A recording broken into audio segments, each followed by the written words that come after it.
Assalamualaikum warahmatullahi wabarakatuh. Innal hamdalillah nahmaduhu wa nasta'inuhu wa nastaghfiruh wa na'udzu billahi min shururi anfusina wa min sayyiati a'malina. May yahdihillahu fala mudilla lahu wa may yudlil fala hadiya lahu. Asyhadu an la ilaha illallah wahdahu la syarika lahu wa asyhadu anna Muhammadan abduhu wa rasuluhu la nabiyya ba'dahu. Allahumma shalli wa sallim ala nabiyyina Muhammadin wa ala alihi wa ashabihi wa man tabi'ahum bi ihsanin ila yaumiddin. Amma ba'du. Alhamdulillah, jamaah yang dimuliakan oleh Allah Subhanahu wa taala, tiada bosan dan jemunya kita senantiasa bersyukur kepada Allah Subhanahu wa taala sampai saat ini masih diringankan langkah kaki kita untuk menuju masjid ini, untuk menunaikan sholat berjamaah. Mudah-mudahan kita istiqamah sampai ujung kehidupan kita, sebab Allah berpesan, wa'bud rabbaka hatta ya'tiyakal yakin. Beribadahlah kalian kepada Tuhan kalian sampai datangnya al-yakin, yakni sampai datangnya kematian. Yakin di dalam tafsir disebutkan bahwa yang dimaksud al-yakin di dalam ayat itu adalah kematian. Artinya kita ini diperintahkan untuk beribadah sampai mati. Salat itu sampai mati, bukan nunggu mau mati baru salat. Ke masjid itu sampai mati, selama masih sanggup, selama masih bisa. Bukan nunggu mati baru nanti digotong ke masjid. Nah, mudah-mudahan kita terus istiqamah. Kedua kalinya salawat dan salam semoga senantiasa dilimpah curahkan kepada Nabi kita Nabi Muhammad SAW, keluarga, sahabat, dan pengikut-pengikut beliau, umat-umat beliau, dan mudah-mudahan kita digolongkan menjadi umat-umat beliau, umat yang telah insyaallah mendapatkan syafaat beliau di hari kiamat nanti. Nah, jamaah yang dimuliakan oleh Allah Subhanahu wa taala, kita melanjutkan pembahasan kita di dalam kitab Bidayatul Mutafaqqih. Jika sebelumnya kita sudah membahas tentang makna dan perhatian salat dan hal-hal lain, mungkin saat-saat salat juga sudah kita bahas, maka kali ini kita akan membahas tentang rukun-rukun salat.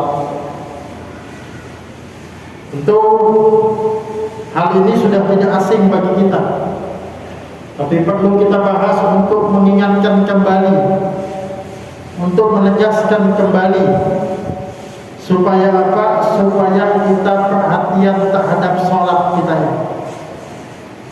Karena sholat ini sebisa mungkin kita berusaha untuk meneladani Nabi, mencontoh Nabi, sebab Nabi berpesan, sallu kama ra'aitumuni usolli. Salatlah kalian sebagaimana kalian melihat aku salat. Bahkan para sahabat itu sangat perhatian tentang tata cara salatnya Nabi. Persoalan-persoalan yang detail saja itu sangat diperhatikan oleh sahabat. Contoh, suatu ketika ada sahabat yang bertanya kepada sahabat yang lain, kan ketika sholat siang, sholat yang siang itu ketika zuhur dan asar itu, kan Nabi tidak membaca keras. Ada yang bertanya, bahasa gampangnya Nabi itu membaca sesuatu apa enggak? Kan enggak kedengaran. Lalu kemudian ada sahabat yang mengatakan, menjelaskan kepada sahabat itu, Rasulullah itu membaca sesuatu. Dari mana kamu tahu? Kan enggak kedengaran. Dari mana dia tahu Rasulullah itu membaca? Dari gerak jenggot Rasulullah. Ya. Maksud saya apa? Perkara-perkara semacam ini diceritakan. Ini menunjukkan bahwa kita berusaha belajar mencontoh salat Nabi. Kalau kita sudah belajar, sudah berusaha maksimal, tapi mungkin ada kekurangan-kekurangan, itulah kelemahan kita. Yang itu mudah-mudahan dimaafkan. Tapi kalau sejak awal kita enggan untuk belajar, ini yang jadi soal. Nah, jamaah yang dimuliakan oleh Allah Subhanahu wa taala, disebutkan di dalam kitab Bidayatul Mutafaqih ini, rukun salat itu ada 14. Apa saja 14 itu? Yang pertama adalah berdiri pada salat wajib. Yang kedua adalah takbiratul ihram. Kita sebutkan dulu, nanti kita rinci dengan dalil-dalilnya berikut. Yang kedua takbiratul ihram. Yang ketiga adalah membaca surah Al-Fatihah. Yang keempat adalah rukuk. Yang kelima bangkit dari rukuk. Yang keenam i'tidal dalam keadaan berdiri. Ini menunjukkan bahwa tidak sekedar bangkit, tapi saat bangkit itu kita berdiri. Jangan sampai bangkit saja langsung sujud lagi. Ya. Makanya di sini dikatakan, ya, wal i'tidal qa'iman, i'tidal dalam keadaan berdiri. Yang ketujuh sujud.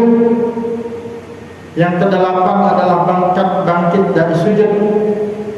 Yang kesembilan adalah duduk di antara dua sujud.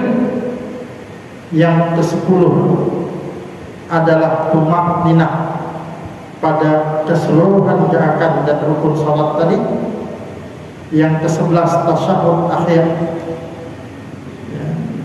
Yang ke-12 adalah duduk untuk tasyahud dan untuk salam. Tasyahud itu doanya, kemudian duduknya itu juga. Jadi rukun yang ke-13 salam pertama, yang ke-14 berurutan.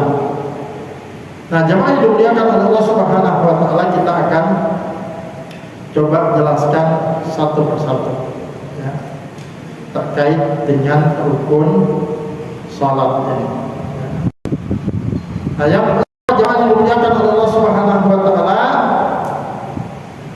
kita jelaskan dulu apa sih yang dimaksud dengan rukun, ya. Apa sih yang dimaknakan rukun salat itu? Rukun salat adalah perkara-perkara yang harus dikerjakan di dalam salat. Jika tidak dipenuhi atau gugur salah satunya, maka salatnya pun gugur. Jika salah satu perkara dari rukun salat ditinggalkan secara sengaja, maka seluruh salatnya itu batal atau tidak sah, dan tidak bisa semata-mata diganti dengan sujud sahwi.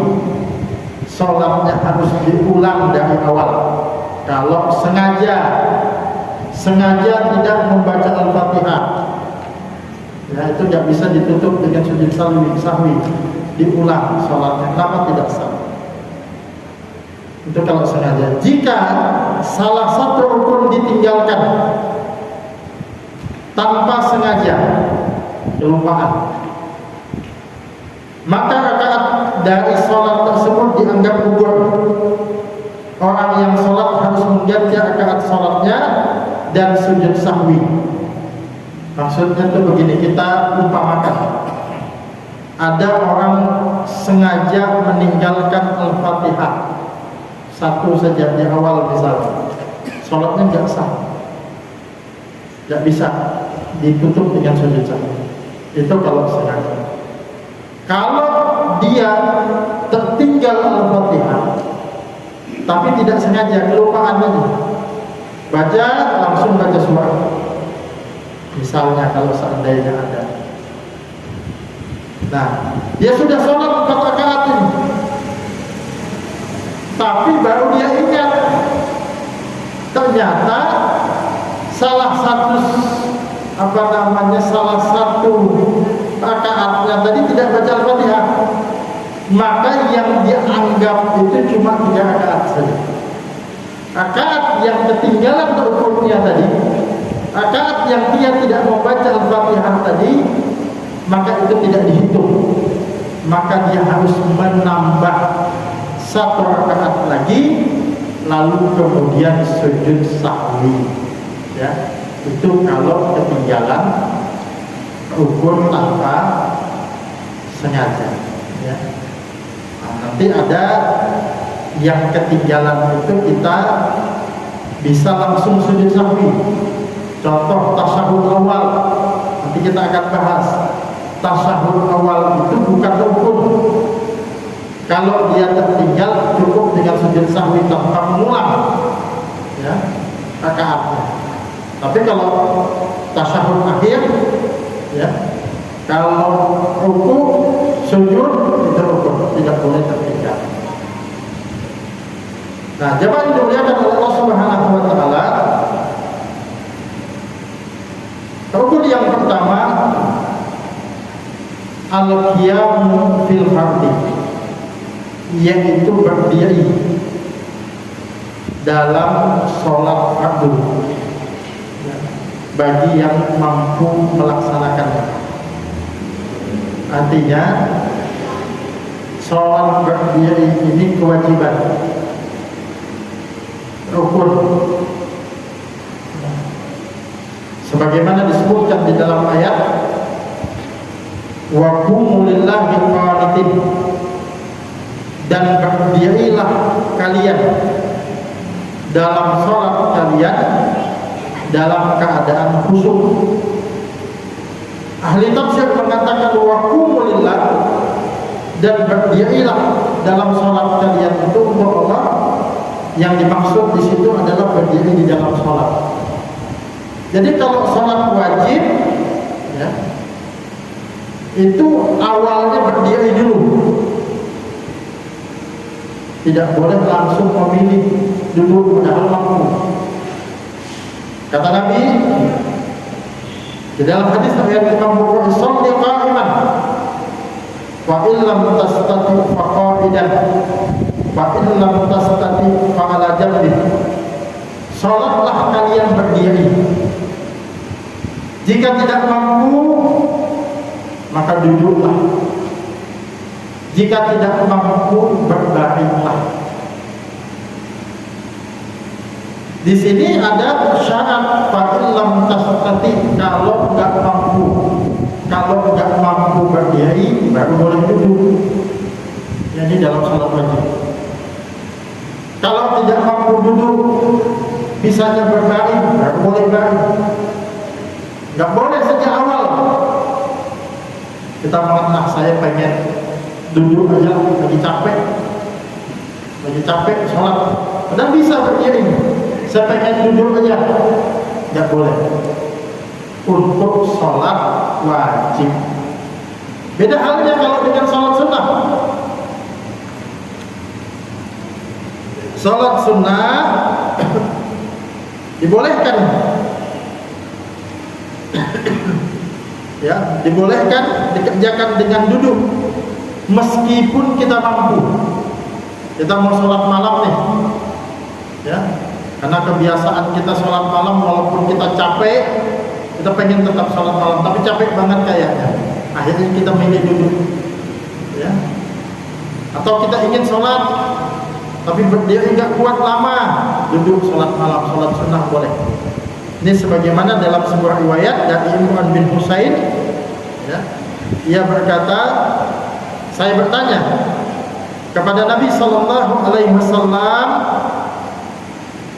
tentang orang yang sholatnya duduk. Maka Nabi Sallallahu Alaihi Wasallam bersabda, man shalla qa'iman fa huwa afdal. Kata Nabi, barang siapa yang sholat dan dia sholat itu dalam keadaan berdiri, maka itu afdal, maka itu utama, itu yang bagus, itu yang lebih baik. Wa man shalla qa'idan falahu nisfu ajril qa'im. Dan barang siapa yang duduk, maka dia mendapatkan pahala setengah dari yang berdiri tadi. Wa man shalla na'iman. Dan barang siapa yang salat sambil berbaring,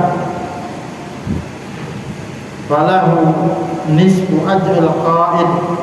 Maka dia mendapatkan pahala setengah dari pahala orang yang salat sambil duduk.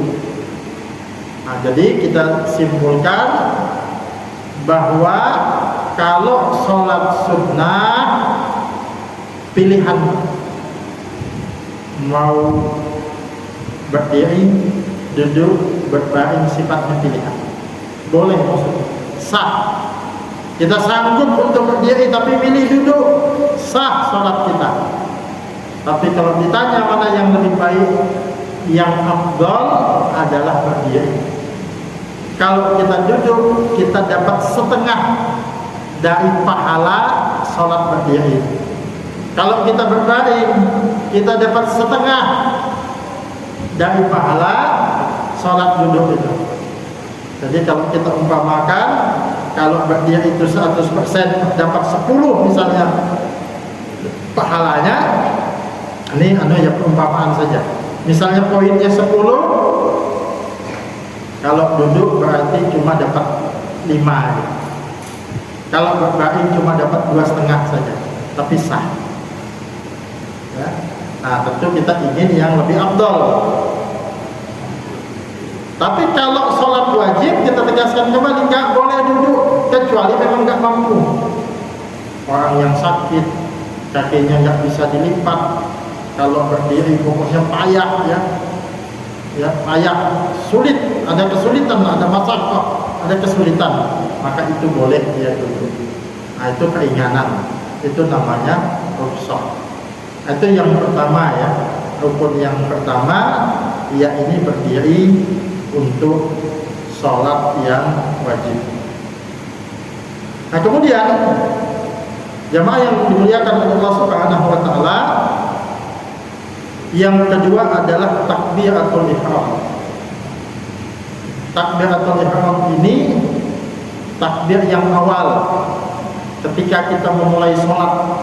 Jadi takbir itu ada 2 dalam sholat, ya. Ada takbiratul ihram yang ketika kita melakukan Allahu Akbar. Ada yang kedua namanya takbir intiqal, takbir perpindahan. Kita mau rukuk takbir, nanti mau turun sujud takbir, mau bangkit nanti dari sujud juga takbir. Itu namanya takbir intiqal. Takbiratul ihram ini rukun salat. Kata Nabi, miftahus salat at-tuhur. Bersuci itu adalah pembukanya salat. Wa tahrimuha at-takbir. Dan pengharamnya salat, yang membuat disebut pengharamnya tuh aktivitas lain sudah diharamkan, itu adalah takbir. Wa tahliluha, dan penghalalnya adalah taslim, yakni salam.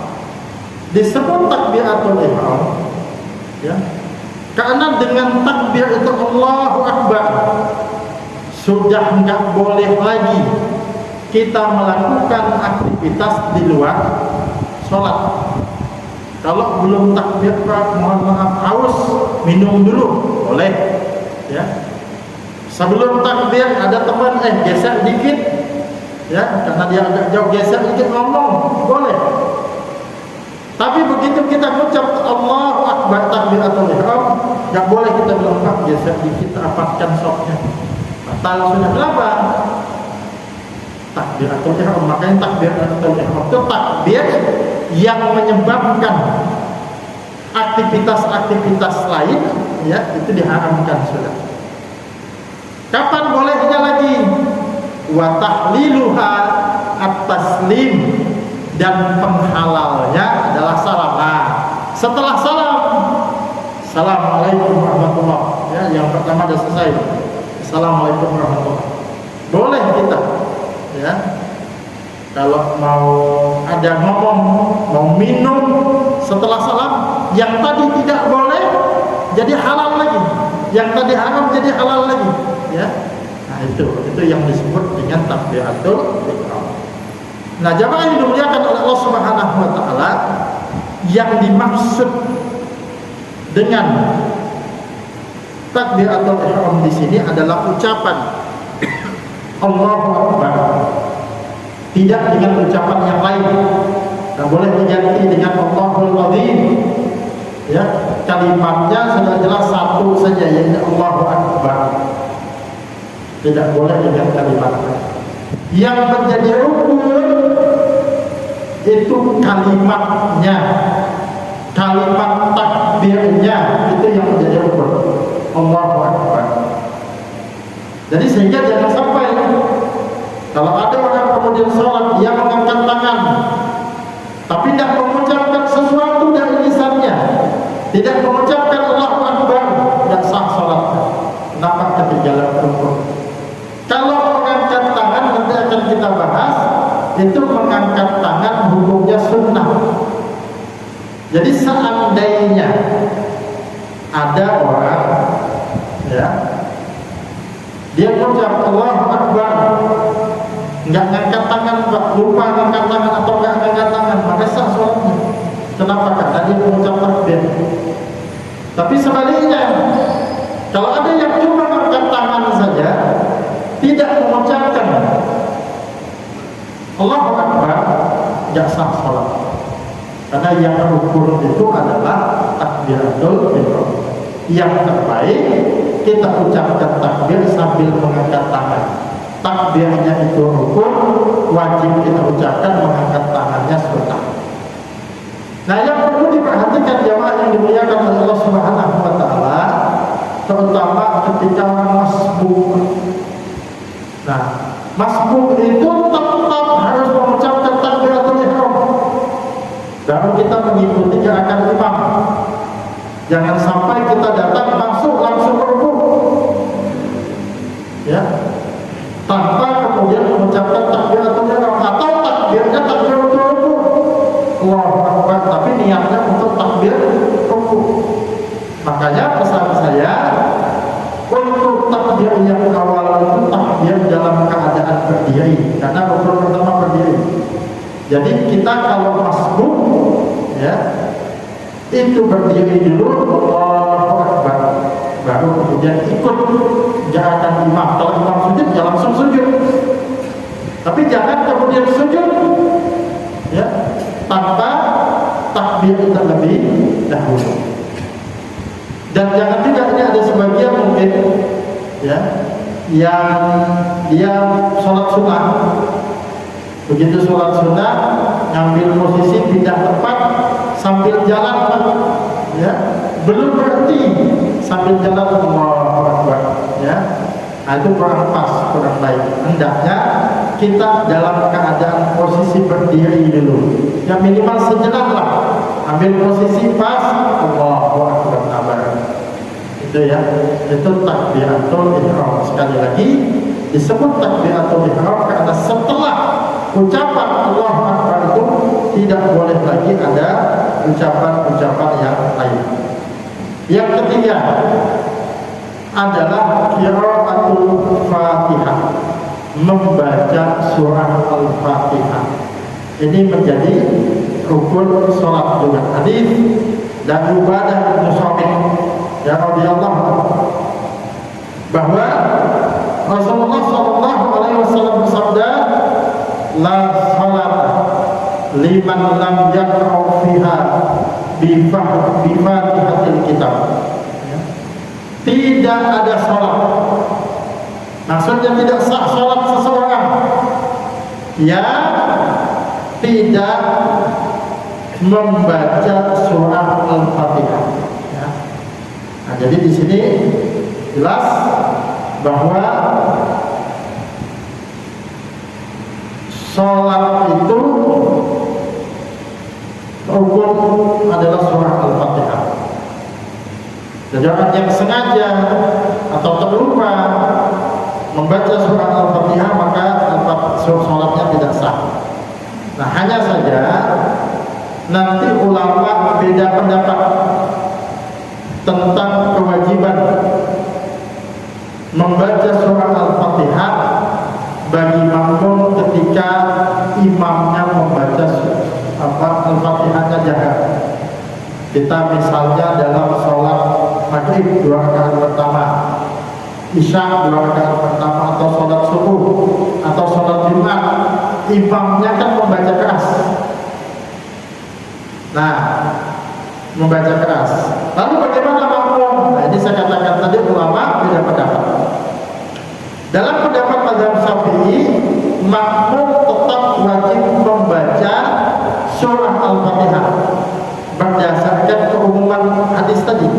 La salata liman lam yaqra' fiha bi Fatihatil kitab. Tidak ada salat bagi orang yang tidak membaca Al-Fatihah. Cuma mereka menyarankan membaca Al-Fatihahnya setelah imam membaca Al-Fatihah. Jadi saat imam membaca surah. Ini pendapat yang pertama. Nah, pendapat yang kedua, sebagian ulama dalam mazhab Hambali dan mazhab Hanafi berpendapat bahwa jika imam membaca surah Al-Fatihah dengan jahar, artinya bacaannya dikeraskan, maka makmum tidak wajib membaca surah Al-Fatihah. Kenapa?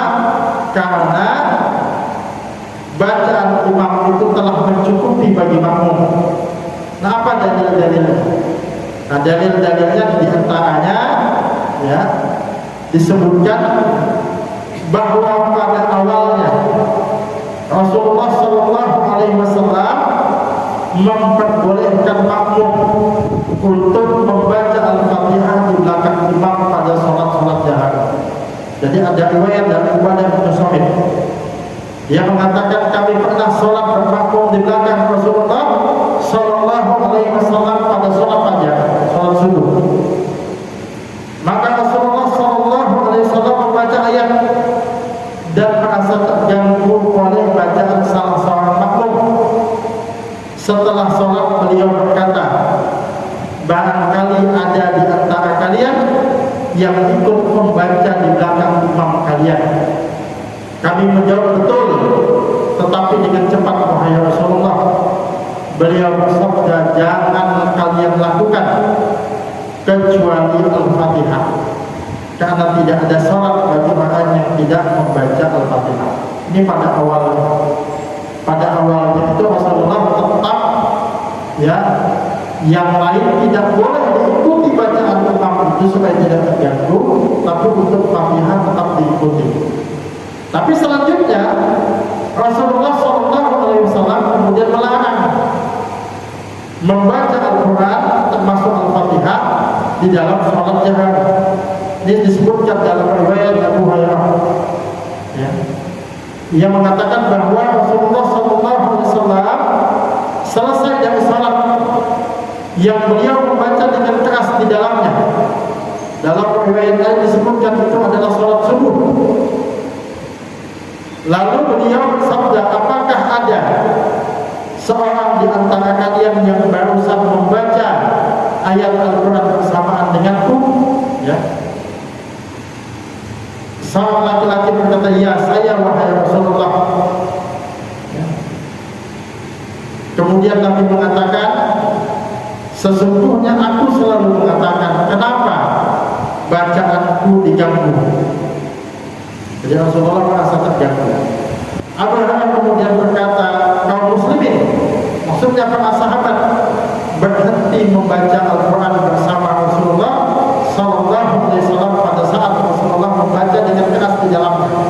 Setelah mereka mendengar Rasulullah SAW bersabda tentang hal itu, dan mereka membaca Al-Fatihah di dalam diri mereka, di dalam hati mereka tanpa mengeraskan suara mereka. Nah, jadi ini kesimpulannya bahwa suatu ketika Nabi menegur juga jangan jatuh. Itu dalil-dalil. Kemudian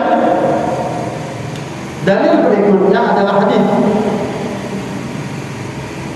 Kata Nabi Sallallahu Alaihi Wasallam, ya, dalam hadis Abu Hurairah, innama ju'ilal imamu liyutamma bihi fa idza kabaru fakabbaru wa idza qara'a fa'ansitu. Kata Nabi, sesungguhnya dijadikan imam itu adalah untuk diikuti, ya. Apabila dia bertakbir, maka takbirlah kalian, dan apabila dia membaca ayat Al-Quran, maka diamlah kalian. Wa idza qara'a fa'ansitu, kalau dia membaca, diamlah kalian. Jadi imam itu ditunjuk untuk memimpin sholat. Dia membaca keras itu fungsinya supaya kita mendengarkan. Kemudian di dalam hadis yang lain lagi disebutkan, man kana lahu imamun fa qira'atul imam lahu qira'ah. Barang siapa sholat mengikuti imam, maka bacaan imam itu menjadi bacaannya. Ini argumentasinya. Tapi ini khusus untuk sholat-sholat yang jahar. Adapun sholat-sholat yang siap yang imam tidak membacakan, kita tetap wajib. Sama, ini tambahan sedikit, termasuk kalau kita tidak bisa mendengar bacaan imam. Contoh, doanya juga mati, beda mati, ya. Yang belakang sana tidak dengar bacaan imam. Gimana caranya dia hendaknya membaca Fatihah, karena dia tidak mendengar bacaan imam tadi. Dan dua pendapat ini itu masing-masing ada pendapatnya, tapi saya pribadi memilih kalau imam sudah membaca, saya tidak membaca lagi. Saya cukup mendengarkan bacaan imam, karena ini diperkuat juga nanti di dalam surah Al-A'raf, surah yang ke-7 ayat 204 sebagai penutup kita baca, ya. Dan apabila dibacakan Al-Quran, maka dengarkanlah baik-baik dan perhatikanlah dengan tenang agar kamu mendapat rahmat. Wa idza quri'al Qur'anu fastami'u lahu. Apabila dibacakan Al-Quran, dengarkanlah. Sebagian mufassir mengatakan dibacakan di situ di dalam salat. Jadi kalau kita membaca di dalam sholat, imam membaca, kita cukup untuk mendengarkan saja, ya. Itulah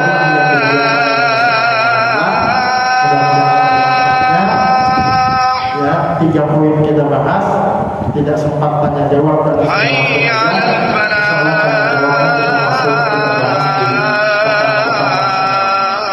dari saya. Kita tutup dengan doa penutup.